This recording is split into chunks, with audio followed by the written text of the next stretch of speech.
কোন গর্তে লুকিয়ে আছে স্বরাষ্ট্রমন্ত্রী আসাদুজ্জামান খান? কোন গর্তে এই আসাদুজ্জামান খানকে ধরতে হবে, না ধরলে কিন্তু ডক্টর ইউনূস সরকার ব্যর্থ হবে। কি পুলিশ অফিসাররা এবং পুলিশ কর্মকর্তারা এবং পুলিশেরা তার তথ্য যদি পেতে চায়, তাহলে সাবেক স্বরাষ্ট্রমন্ত্রী আসাদুজ্জামান কামালকে ধরতে হবে। কারণ এই আসাদুজ্জামান দিয়েছে ইনি কিন্তু প্রত্যক্ষ দোষী। তাকে ধরতে পারলেই জানা যাবে যে কত পরিমাণ বিক্ষুব্ধ জনতা, বিক্ষুব্ধ ছাত্রদের কিন্তু এই বাংলাদেশেই আছে।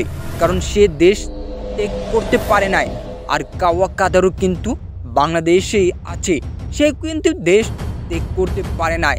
তাদেরকে ধরতে হবে, ধরলে এই ডক্টর ইউনূসের সরকার সার্থক।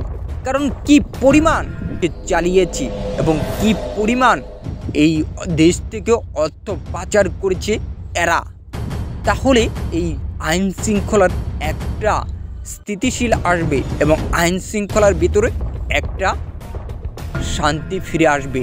কারণ অপরাধ করে কেউ কখনো ক্ষমা পায় না। এদেরকে ধরলে এরকম একটা দৃষ্টান্ত নজির গড়া